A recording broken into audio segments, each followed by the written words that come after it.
LeBron finished this season with just under 1,700 points, making it the 17th straight season the King has had 1,500 or more points in a season. LeBron is only the second player to ever do this, joining Kareem Abdul-Jabbar. Both players did it in their first 17 seasons. So, Shannon, is your guy. How impressive is this? It's very impressive. It's a testament to how good and for how long LeBron has been good. Skip, he's still playing at a very high level. The Lakers played 71 games. Bron played in 67 of them. And the closest he came last year to having that streak broken, Skip, was last year when he only played 55 games. He ended up with 1,505 as far as points. But, Skip, I mean, to do what he's been doing is just he led the league in assists. No player has been at his age or that old to lead a major statistical category, which is points, rebound, or assists. And for him to be playing at this level and to think he has stepped off a cliff. How many guys would love to step off a cliff and average 25 points, 10 assists, and 7.5 rebounds a game? How many would like to step off that cliff? This year he tied for the second fewest points he's ever scored in a season. Let that sink in. In year 17, it's the tie for the second fewest, and he averaged 25. Oh, my goodness. And he stepped off a cliff. Man, where them cliffs at? Because there's going to be a lot of people want to step off those cliffs in year 17 if they're fortunate enough to make it to year 17. Washed king. Yeah. I can't tell. You saw it with his shirt unbuttoned, right? The washboard king. That's what they call him. You ought to be ashamed. You should be. What? I didn't say a word. Yeah, there. What am I ashamed of? You should be ashamed that LeBron James ain't going nowhere, and you gonna be having these battles for many years to come, at least for another 3. I got at least for another 3, and he gonna get Kareem's record, and he gonna be first team All NBA. But Skip, this is I mean, how do you find fault with this? Number 1 seed in the West, the Western Conference, not the East. 25, 10, and 8. I'm running out of adjectives. Really? Yeah. Let me get this thesaurus over here. Go ahead and look up. I'm gonna look up some words I want to describe. Oh, go. I got lots of adjectives. You a hater. You ready? That's what you got. I think it's my turn. So I'm going to give you this quote-unquote record. It's an achievement to tie Kareem. Right. 17 years of 1,500 plus. Right. It's amazing and extraordinary only for the durability and the longevity required to achieve it. Right. He is Iron Man. He had the one glitch last year with the pulled or torn groin or whatever it was, but that's the only glitch. Right. And he's been strong the whole year at age 35, obviously. He takes great care of himself, and I honor and admire that greatly. So this is a longevity achievement of just staying healthy enough, strong enough to do what you do. Right. You can roll out of bed, to me, and if you're going to play 80-ish games in a year, you're going to easily get 1,500 points. Those are not a lot of points. In fact, to me, by superstar standards, 1,500 points is pretty ordinary. It is. 1,500. But why have only 2 people done it then? So there's only been 2 superstars? Well, it's just longevity because Kareem, at 7 feet 2 inches tall, wasn't a leaper, and he kept himself in superb condition because he knew how to eat. It was a different way of eating, but he found it early in his career, and he stayed slender the whole way. Yep. And he kept the weight, as opposed to Zion, off his knees. We're going to talk about him a little later. But the poor kid, he's got to get it. He's got to just get it, and he's got to lose it. No, he ain't got to get it. He need to lose it. He needs to lose it. I understand. But Kareem was able to endure for 20 years because he could just stay healthy. He was so lithe. He was just so slender, and he could run all day and not put a lot of pressure and damage on his knees. Okay, so let's put in perspective, or to use Shannon Sharpe's word, let's provide context. That's what I need. For 1,500 points. Yeah. Let's go to the top because you have proclaimed LeBron James the GOAT. You say he's better than Michael Jeffrey Jordan, the number 2 guy in Chicago, right?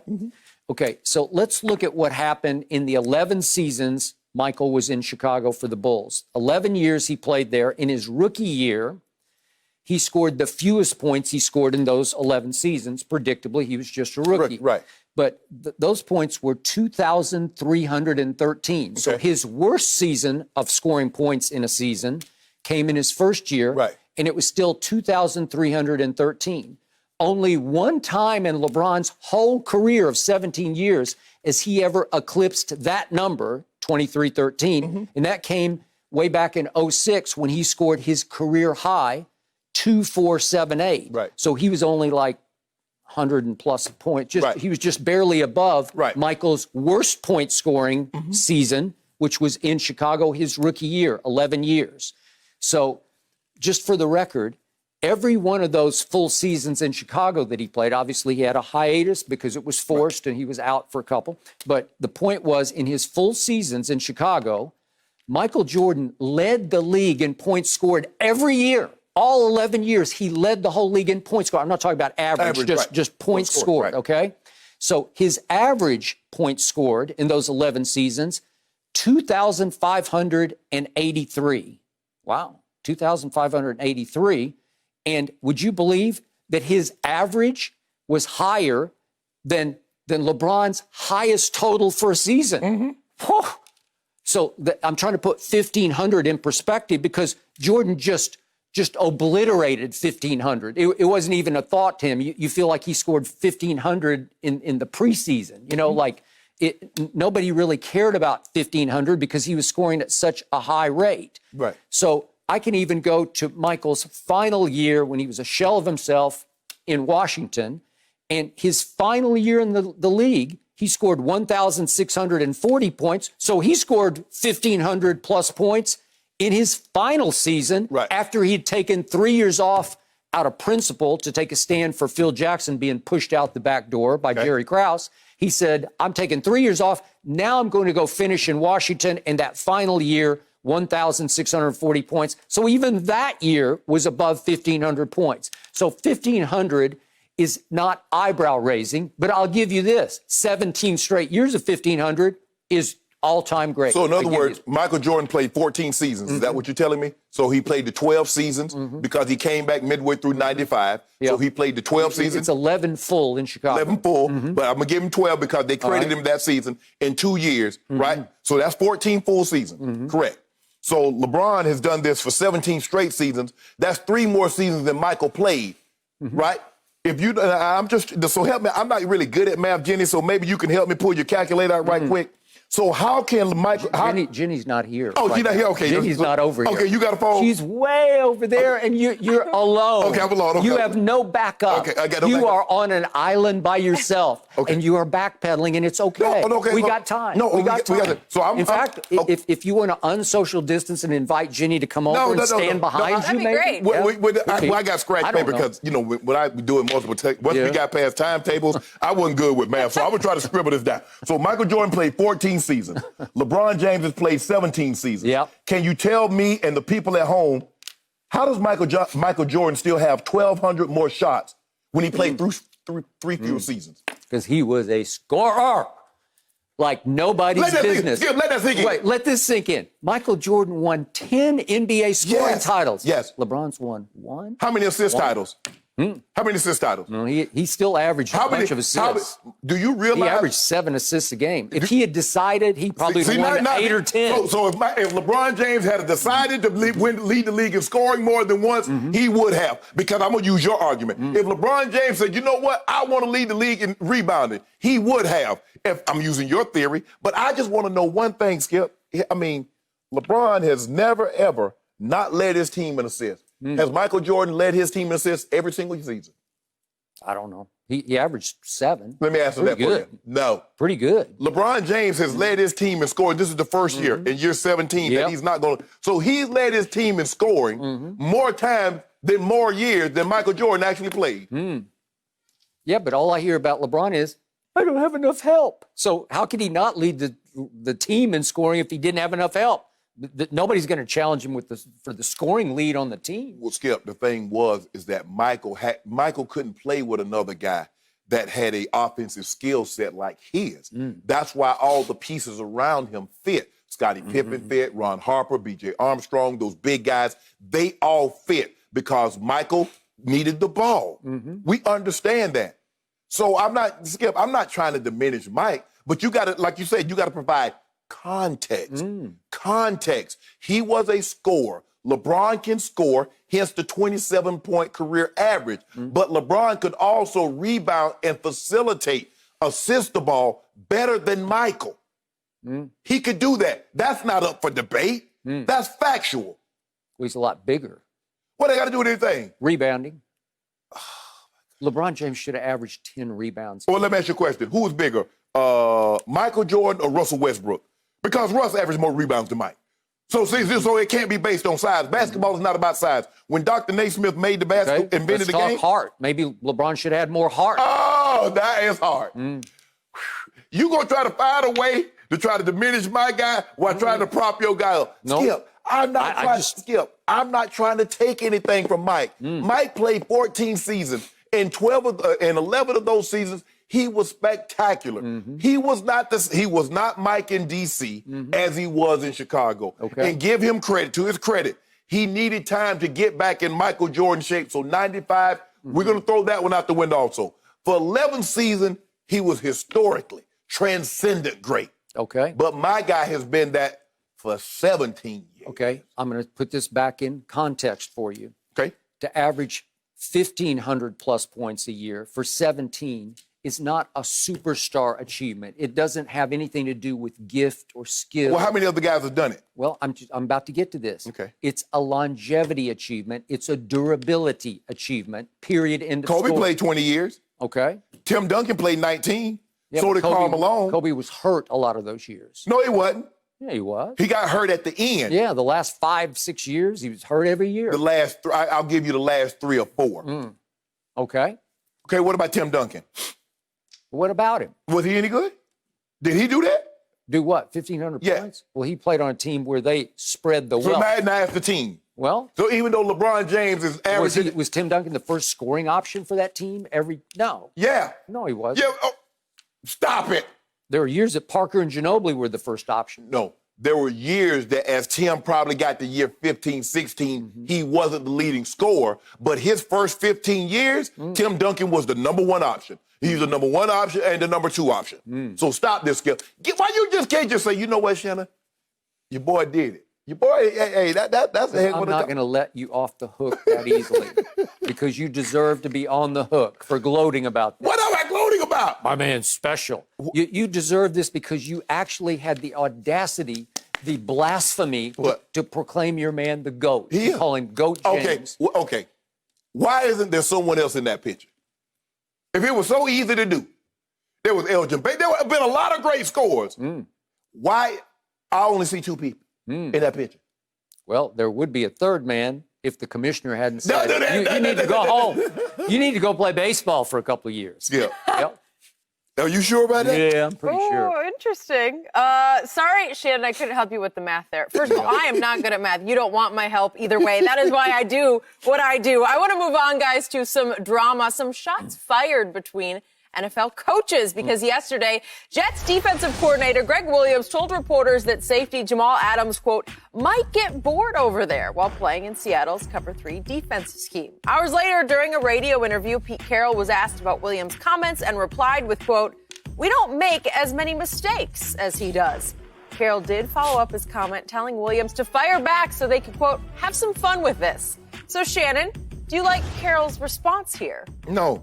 Because Pete Carroll can't call out coaches for talking about making mistakes when he made the biggest mistake in Super Bowl history. What was that? Because he refused to give the ball to beast mode and then let his quarterback throw the ball. That was the mistake he made. It wasn't on defense. It was on offense. But Pete Carroll happened to be at the helm. But, Skip, Greg Williams is absolutely correct.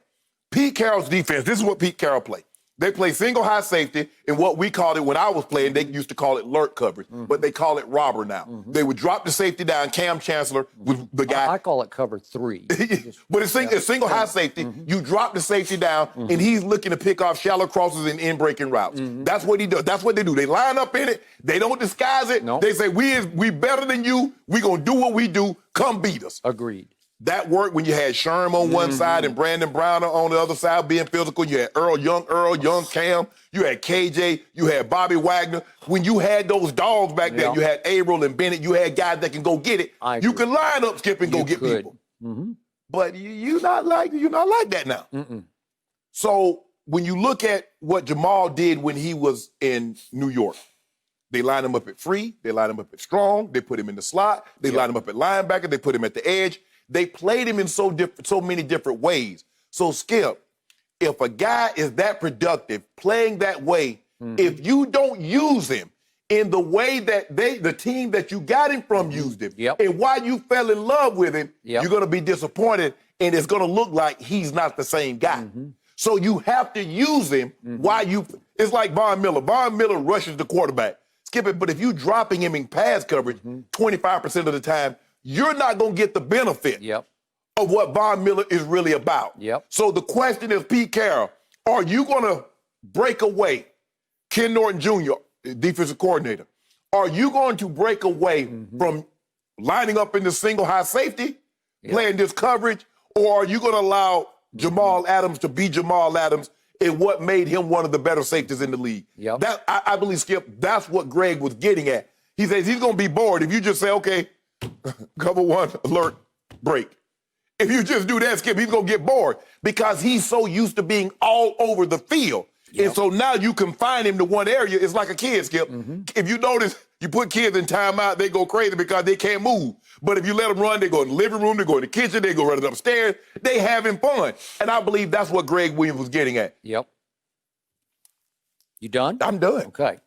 So let's start with Greg Williams. Yes. Just for those who haven't followed him closely, he is the modern-day Buddy Ryan, and you came up through part of the Buddy Ryan era. I did. There's never been anything like him. Nope. Curmudgeon, trash talker. He delighted in he wanted his defense, especially that 85 Bears defense, to play with supreme edge, and he was going to speak to the media with supreme edge. And they went to knock people out in 85, Skip. You can't do that now, but they went to hurt people. And he went to hurt people when he spoke to the media because he did not care. He would spit sarcastic truth, but it would be truth, and it would be the disrespectful truth because he didn't care. It was always with sarcasm, dismissal. He would just dismiss people with sarcasm, but there was always truth to what he was saying. And he put a bounty on your kicker's head. He put a bounty on my kicker's head, and my team was basically an expansion team in 1989, and he didn't care. He's going to disrespect. He was in the head coach at Philadelphia. Okay, so this is a chip off that block in Greg Williams, and I have high regard for how he can motivate and coach a defense because every time, I don't care where he is, going back to Bounty Bowl in New Orleans, they are going to come and get you, and they're going to come from everywhere and get you, and it's going to be disguised, and it's going to be deception. And before the snap, they're going everywhere, and every play is a different sort of maneuver in the secondary. It's a different disguise. So I respect all that, but you have to just accept who he is because he's going to do this. And remember, he was just asked a question about the Jets safeties. How are you going to play your safeties without Jamal now? And you know what he did? He took the opportunity and he went into, well, he's going to get bored. You know, and it wasn't, nobody asked him a question about Jamal. He volunteered it because he wanted to take that shot. Of course. Okay, so now we're back to Pete Carroll. This is my take on Pete Carroll. His initials are PC, which also stand for players coach, right? He is the ultimate players coach, and because he has a new toy, so to speak, he's got Jamal, who can be a little hot-headed and you know, he can be a little thin-skinned, especially on social. And I think Pete then said, it's now my responsibility, because he was on a Seattle radio station, it's now my responsibility to defend him. I don't think Pete loved defending him because he said he kind of did it with a disqualifier because when he was asked the question about it, he said, well, let's just pass it back to him. We don't make as many mistakes as he does. Let's let him have a chance to come back. We might as well do something coast to coast. That'll be fun. He was disqualifying, saying, I know what I'm getting into. And I'm getting into, if I can paraphrase the old expression, a hissing match with a skunk. I won't say it the way it should be. But that's how he's saying, okay, I know what I'm doing. I just think he felt a responsibility for his new high-priced free agent to defend him. And plus the thing is that Greg Williams basically said your defense is boring. Because all you do is line up, play one coverage, and that's it. He said guys want to be challenged. Guys want to do different things. So okay, but he's correct. Greg Williams' defenses will make more mistakes, but they also make a lot of plays. Right. But when you're going to disguise that much and deceive that much, and there are going to be so many moving parts, if one guy goes wrong one way, one moment, it's over. You're going to give up a home run. And that's what happened, Skip, was it last year with Odell Beckham? You got it. He hit him, and gone. One guy was in the wrong spot, and Odell and Greg Williams is pulling off his headset and throwing it in the ground. Like he knew exactly who went where and wrong. That's what happens. Okay. So now we're back to your contention that he can't talk about anybody else making mistakes because he made one. I still don't understand how that was a mistake by Pete Carroll. If we can revisit that Super Bowl at the end one more time, the Brady comeback Super Bowl. Easy. Beast mode was housing. And the thing is, in that situation, and I know Marshawn had been stopped on 4 or 5 occasions during the regular season. Well, let's just get it right. He had 5 cracks during the regular season from the 1-yard line. He made the yard and scored a touchdown 1 time out of 5. Okay. So you can't tell me that Pete Carroll and Darrell Bevell don't know the numbers, the analytics of it. How many of those was on the 1st and goal in the Super Bowl? Well, obviously none of them. Exactly. Okay. So that's a whole different animal. Okay. What did they feel at that point? They thought Russell was hotter than Beast Mode was. He wasn't, though. Okay. Because Beast Mode had just run it down there to the 1-yard line, remember? Okay, I got it, but it was 24-14 Seattle going to the 4th quarter. Right. And then Tom Brady happened to throw for 138 in the 4th quarter against the Legion of Boom. You say they were beat up. And they were. Whatever. But it was still the Legion of Boom, and he threw for 138. Okay. So the point is, they decided, let's keep the ball in our quarterback's hands, and they called a play that they thought had been highly successful through the year. It's Ricardo Lockett, who is their possession receiver because he's bigger. He's 6'2", I don't know, maybe 2'5", 210, somewhere in there. And let's run this little route on the goal line where he's going to be able to shield or wall off or sort of, screen off whoever's behind him. And it's just 1 yard for a touchdown, right?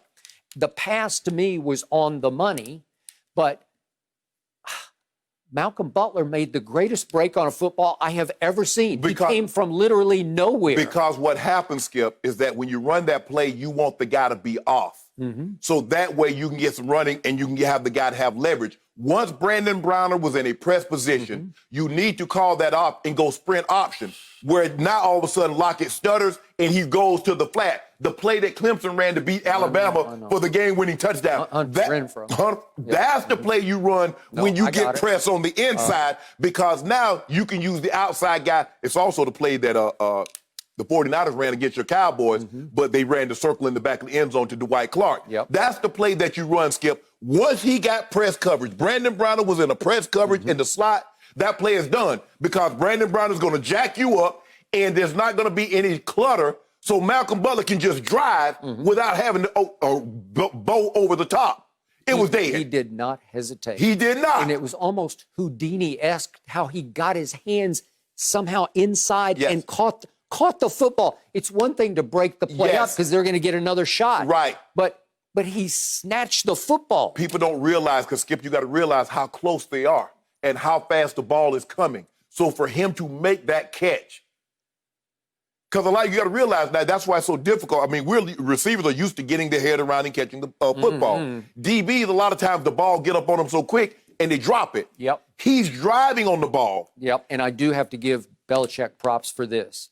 They knew Seattle loved that play, so they had practiced it, and they had even practiced it with the backup corner who was undrafted out of West Alabama, a rookie named Malcolm Butler, had actually practiced against that play and knew exactly what to do and how quickly to do it. He did not hesitate. You see that formation, Skip? Now, if they got an option off of it, you beat.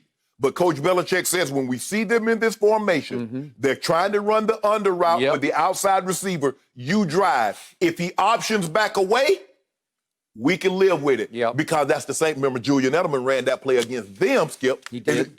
Earlier to get the game-winning touchdown. To me, Shannon Sharpe still catches that pass because you have to fight for it, because you have to realize he's breaking on the ball. Ricardo Lockett didn't fight hard enough for the football. Skip, for a moment, it was his football. I don't think he thought the guy was going to be there because when they run it in the regular season, he's been wide open. Nobody has ever driven that quickly because they've been back off, and so he gets an opportunity.